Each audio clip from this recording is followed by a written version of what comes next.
우리 옆에 분에게 한번 인사하겠습니다. 주님은 우리의 선한 목자입니다. 주님은 우리의 선한 목자입니다.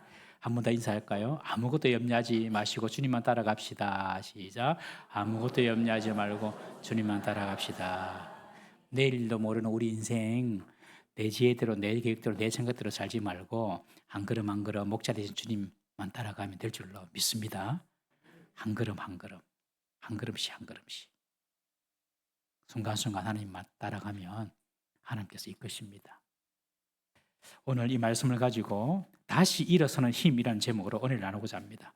자빠졌다가 다시 일어나는 게 힘들잖아요. 마라톤 하는 선수들도 중간에 쉬어버리면 다시 시작하기 힘들거든요. 참 힘듭니다.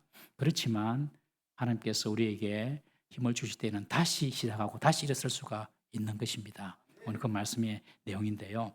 우리가 지금 역대하를 끝내고 에스라 말씀을 봅니다.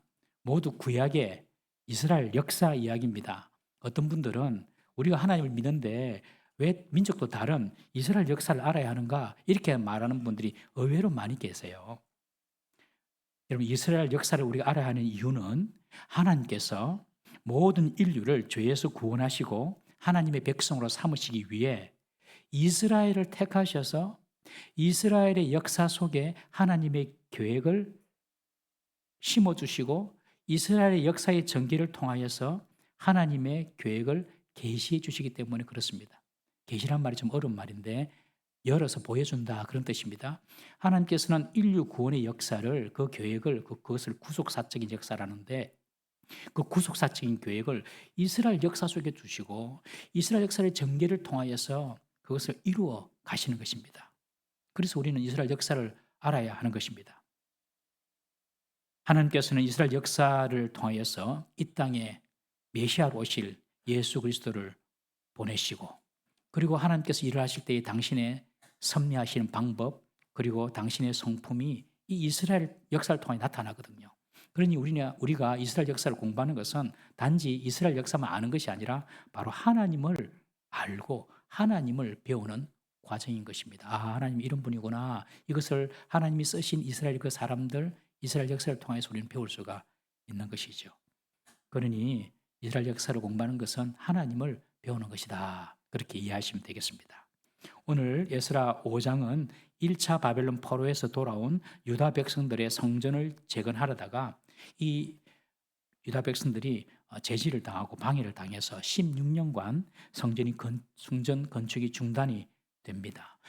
중단된 성전 건축을 다시 시작하는 내용이 오늘 본문의 이야기입니다. 페르시아의 고레스 왕의 귀한 명령에 의해서 바벨론에서 예루살렘으로 1차로 돌아온 유다 백성들이 가장 먼저 한 일이 무엇이냐면 성전을 짓는 것이었습니다. 유대인들에게 성전은 삶의 근간이며 삶 그 자체입니다. 여러분, 우리는 명절에 고향으로 가지 않습니까?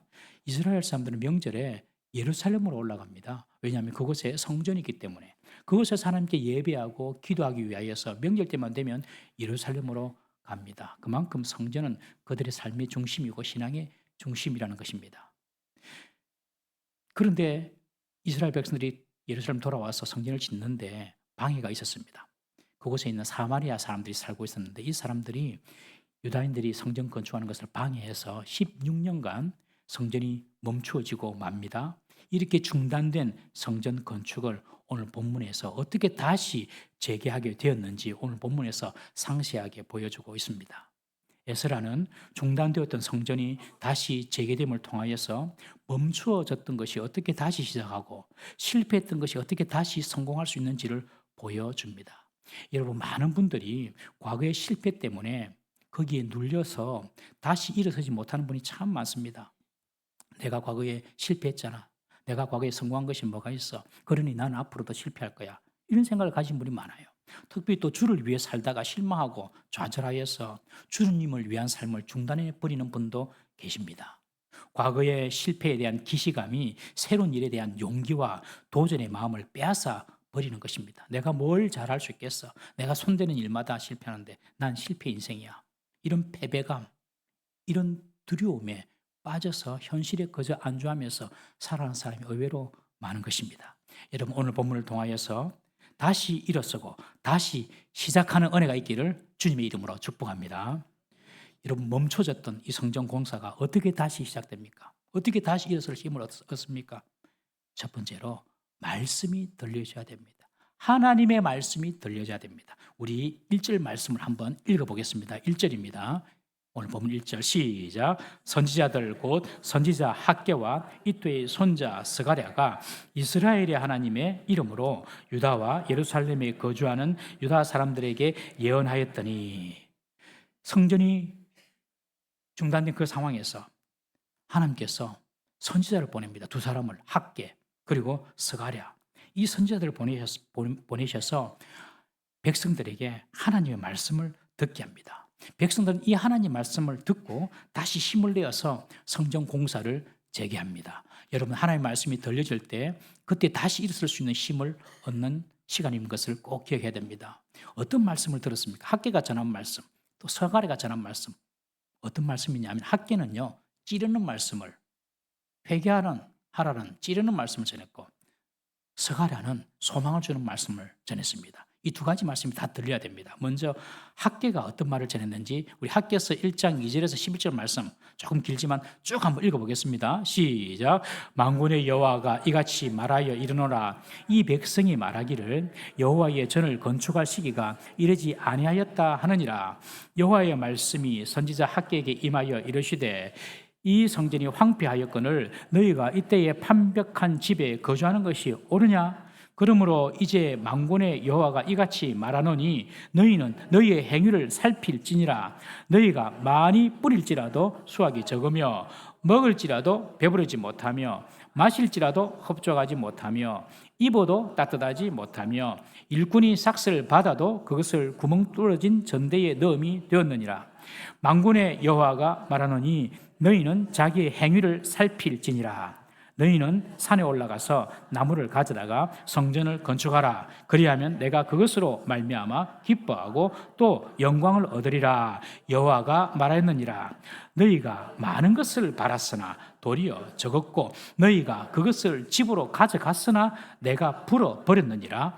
나 만군의 여호와가 말하노라. 이것이 무슨 까닭이냐?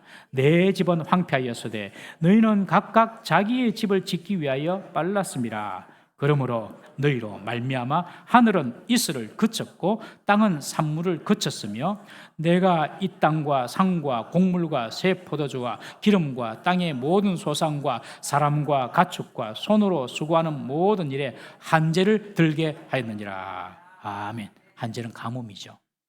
여러분, 바벨론 포로에서 귀환한 1차 사람들이 성전을 짓는데 사마리아 사람들이 자꾸 방해하고 덕달같이 나와가지고 못 짓게 하고, 그리고 페르시아 관리들을 매수해가지고 저 사람들이 성전 짓는 것은 페르시아의 반란을 일으키기 위함이다. 모함하고 그래가지고 성전이 딱 중단되는 거예요. 그러니 유다인들이 뭐라고 말하냐면 아직 우리가 성전을 지을 때가 아니다. 이렇게 방해가 많으니까 성전 지을 때가 아니다. 그리고 그냥 손을 놔버린 겁니다. 그리고 나서 모두 자기 집으로 돌아가서 자기 집을 짓고 자기를 위하여서 살아가는, 자기 생활이 바쁜 사람이 되었습니다. 하나님은 이런 유다인들에게 뭐라고 말합니까? 9절에 보면 너희들이 많은 것을 구했지만 얻는 것은 적었고 너희들이 집에 너희들이 좋은 것을 쌓아두었지만 내가 다 불어버렸다. 그렇게 말합니다. 10절에 보면 하늘에서 이슬이 내려야 되는데 이슬이 그쳐버렸고 땅은 그 산물을 거쳤다 라고 말하면서 하나님께서 너희들이 모든 소득들을 불어버리고 그리고 너희들이 얻을 수 있는 좋은 길들을 다 막아버렸다. 그런 말씀하시네요. 그러면서 학개가 너희들의 행위를 한번 돌아보라 라고 말합니다. 여러분, 농부가 아무리 열심히 씨를 뿌리고 노력한다고 하더라도 소출이 많아지는 것이 아닙니다. 하늘이 비를 내려야 되고 바람이 불어줘야 되고 햇볕을 줘야 하는 것입니다. 그런데 하나님이 다 막아버렸다는 거예요. 하나님이 다 불어버렸다는 거예요. 싹스를 받아도 구멍 뚫어진 전대에 넘어같이 되어가지고 그 싹이 다 빠져 흘러나가 버립니다. 그래서 가난과 고생이 끊어지지 않은 그런 유다 백성들의 모습을 보면서 너희들의 소행을 한번 돌아보라 하는 것입니다. 지금 하나님의 집은, 성전은 황폐해 있는데 너희들의 집은 판벽한 집을 세우느라고 빨랐지 않았느냐? 하나님의 집은 황폐해 있는데 너희 집 세운다고 너희들 걸음이 빠르지 않았느냐? 한번 돌아보라. 판벽한 집이라는 말은 아름답게 치장된 주택을 말합니다. 화려하게 꾸며놓은 좋은 집, 그런 집을 판벽한 집이라고 그렇게 오늘 표현합니다. 그러면서 학계는 너희들의 행위를 한번 살펴봐라. 정말 너희들이 하나님의 집, 성전을 살폈는지 아니면 너희 집만 챙기는 그런 삶을 살았는지 한번 돌아보라 하는 것입니다. 여러분, 우리는 어떠합니까? 우리는 하나님 나라를 먼저 생각합니까? 아니면 나의 유익을 먼저 구합니까? 우리는 주님의 교회를 먼저 생각합니까? 아니면 내 집을 먼저 생각합니까? 저도 이렇게 보니까 옛날에 우리 신앙의 선배들은요, 정말 교회를 사랑했습니다. 교회 일이라면 내 시간, 내 물질, 내 가정도 두 번째로 차선으로 두고 희생했습니다. 오늘날은요, 택도 없는 소리가 됐습니다. 오늘날은 내 시간은 내 건데, 내 시간, 내 가족이 중요하지. 내 돈은 내 물질인데 자기 우선입니다. 자기 우선. 공동체를 생각하는 것이 아니라 자기만 생각하는 시대가 되어버렸습니다. 자기가 우상이 된 시대를 우리가 지금 살고 있습니다. 참 희한하게 오늘 본문이 우리 교회 리모델링하는 시점과 딱 맞춰져 있습니다. 하나님께서 우리에게 하시고자 하는 어떤 말씀이 있구나 그런 생각을 해봅니다. 저도 지난번 우리 가족 회의에서 아내에게 그렇게 물었어요. 우리가 앞으로 교회 리모델링을 할 텐데 우리가 벽돌 하나라도 보탬이 돼야 안 되겠나? 그래서 한 달 지출을 한번 최대한 줄여가지고 한번 우리가 할 수 있는 헌금이 얼마나 되는가 한번 알아보세요 하니까 어느 정도 된답니다. 그러면 그거 2년 동안 하나님께 매달 리모델링 헌금으로 적금 붓자 그랬습니다. 정기 적금 2년 동안 매달 다 드리자 하나님께. 다 적금을 하나님께 붓자. 하나님께 적금 부르면 복리가 따따블로 안 오겠습니까? 하나님께 적금 붓는데 그런 마음으로 순진한 생각이죠. 예, 그런 마음으로 적금 붓자 2년 동안 그랬습니다.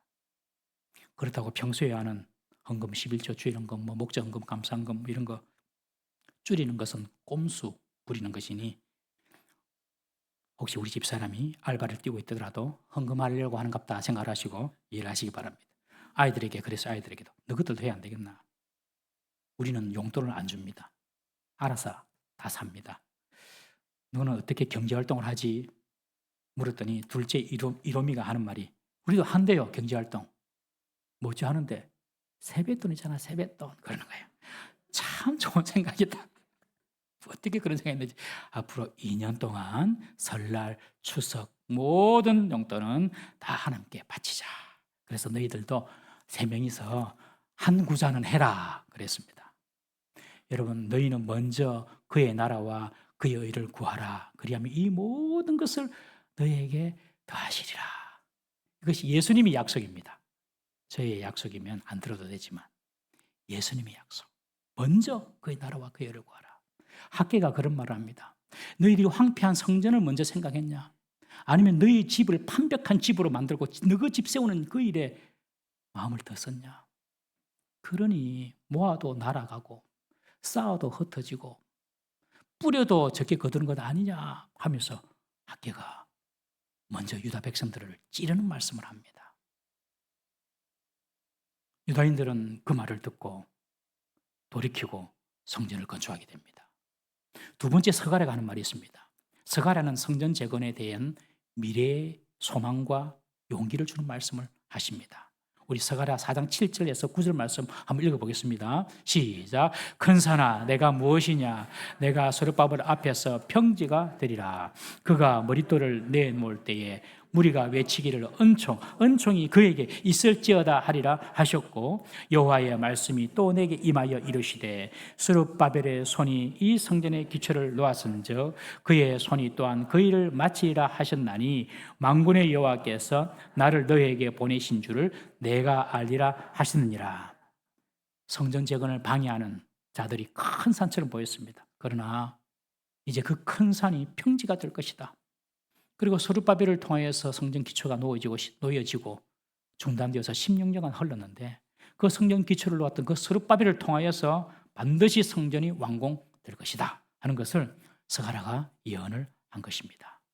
학개와 스가랴의 경고와 소망의 말씀을 듣고 먼저 유다 총독 스룹바벨과 대제사장 예수와 여호수아라고도 하는데 이 두 사람이 먼저 일어나서 성전 건축을 다시 시작합니다.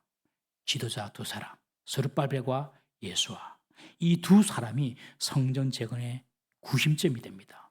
구심점이 되어가지고 먼저 일어나고, 그리고 학개와 스가랴는 다른 백성들을 독려하여서 성전 재건에 참여하게 됩니다. 그리고 4년 후에 성전이 완공됩니다. 여러분, 하나님 말씀이 들려질 때에 그들은 그 말씀을 듣고 순종하고 일어나서 성전을 제거하는 그런 역사를 우리는 볼 수가 있습니다. 여러분, 하나님이 사용하시는 사람은요, 하나님의 말씀이 들려지는 사람입니다.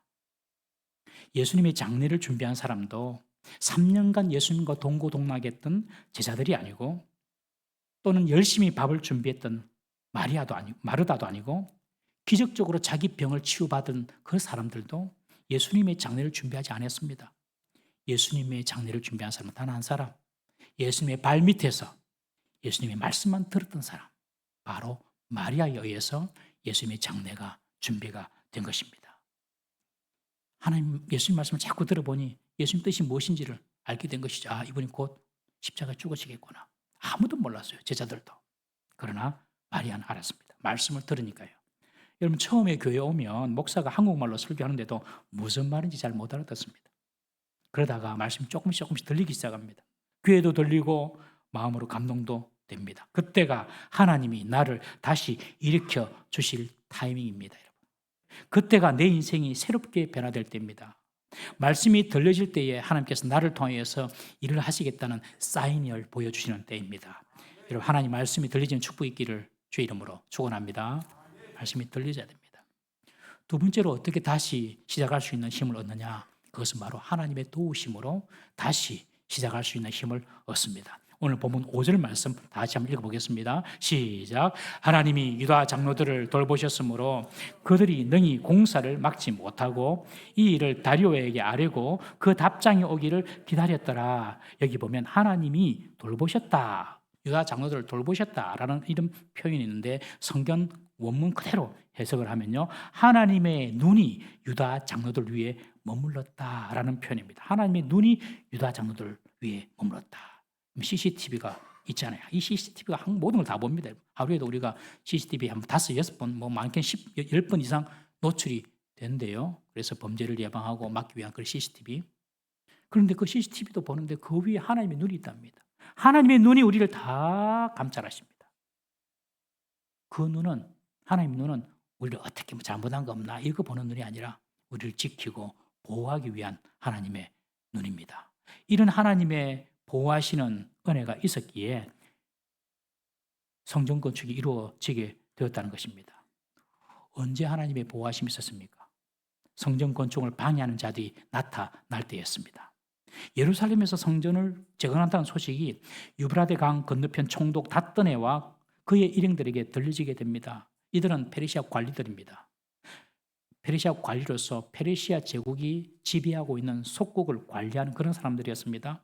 자기가 관할하고 있는 구역에서 성전 재건 작업이 진행된다는 보고를 받고 무슨 일이지 하고 조사할 필요성을 느낀 것입니다. 그리고 성전 재건 공사를 중단할 목적으로 부하들을 이끌고 지금 예루살렘에 찾아왔습니다. 성전 건축은 당시 신중심의 고대 사회에서 민족성을 고취하여 페르시아에 대항하는 저항 세력으로 비칠 수가 있기 때문에 이 다트네 총독이 일행들과 함께 예루살렘으로 와가지고 예루살렘 성전 하는 것을 멈추게 하려고 온 것입니다. 이들이 스룹바벨과 예수아를 찾아와서 신문합니다. 누가 어떤 권한으로 성전을 건축하게 했냐? 그리고 이 공사를 책임진 사람이 누구냐? 하고 묻습니다. 이들의 방문 자체가 유다인들에게는 위협이고 두려움이 될 수가 있습니다. 이때 유다 장로들은 용감하게 건축하는 자들 이름을 다 말해주고 공사가 중단되지 않도록 합니다. 이것이 바로 하나님의 도우심입니다. 여러분, 하나님의 도우심은요, 두려움을 이깁니다. 그리고 용기를 갖게 됩니다.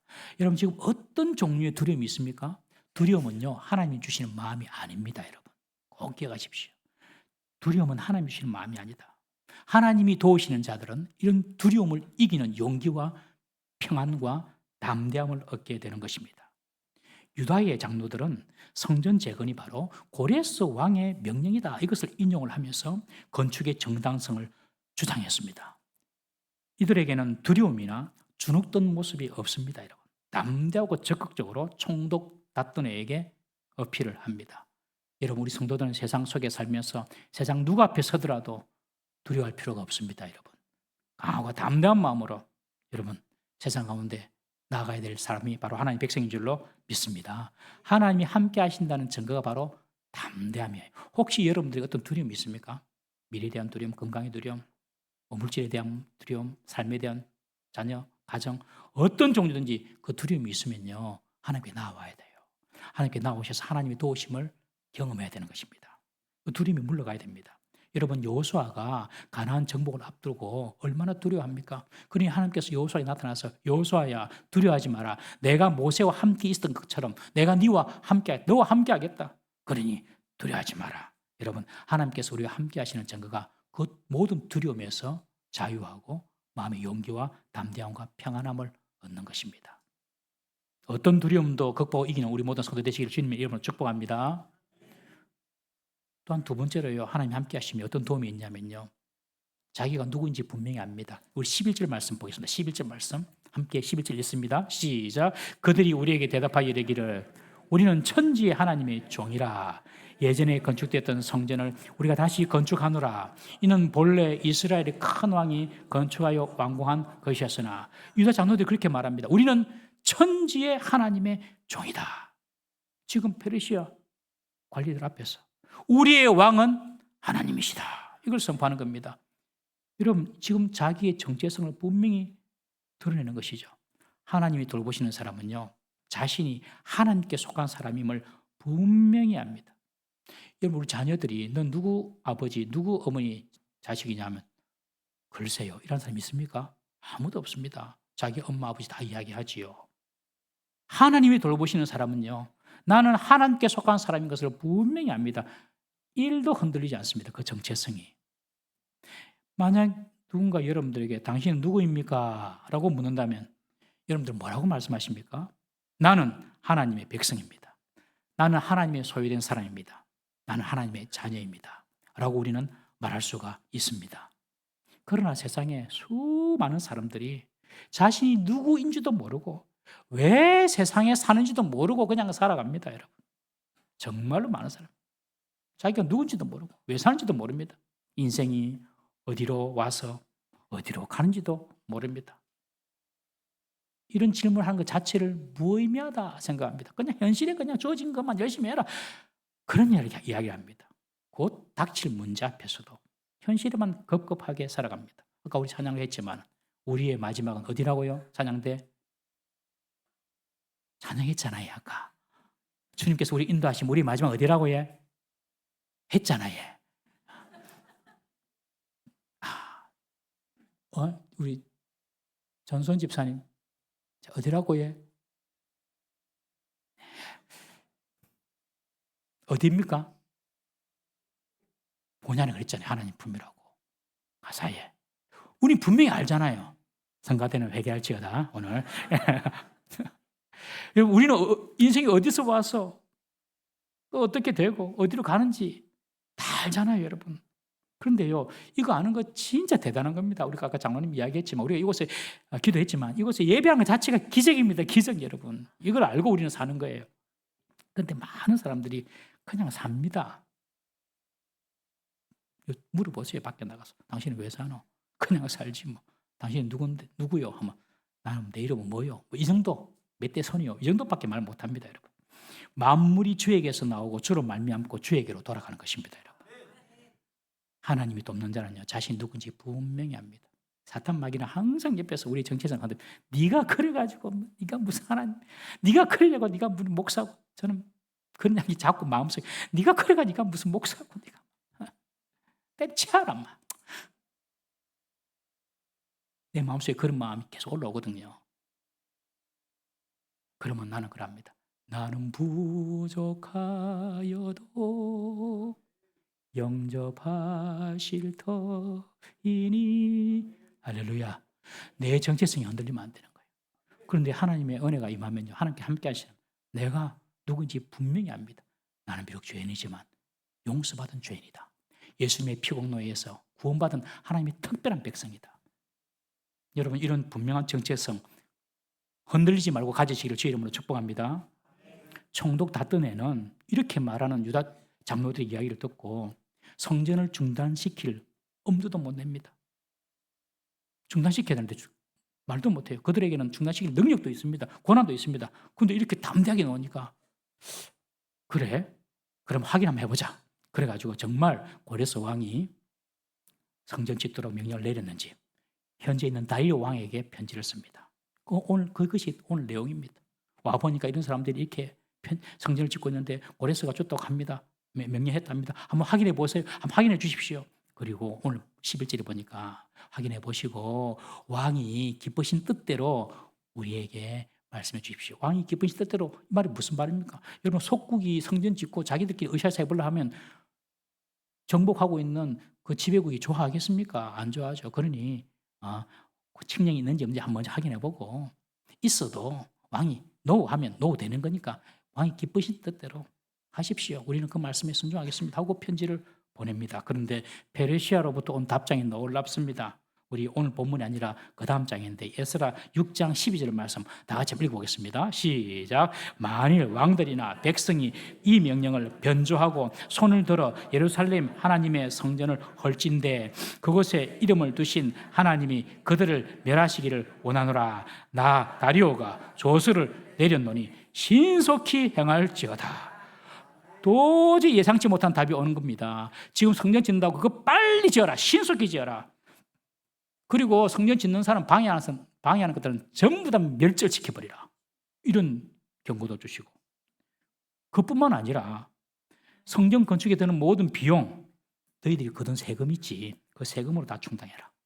그리고 제사장들이 매일 제사 드릴 건데 그 매일 제사 드리는 번제물도 다 너희들이 공급하라. 그리고 이 명령을, 내가 내린 다리오 왕이 내린 이 명령을 변조하면 그 사람의 집을 거름더미로 만들어 버리라. 신속하게 성전을 건축하라. 이것이 하나님의 도우심입니다. 하나님의 도우심은 완전히 상황을 반전시켜 버립니다.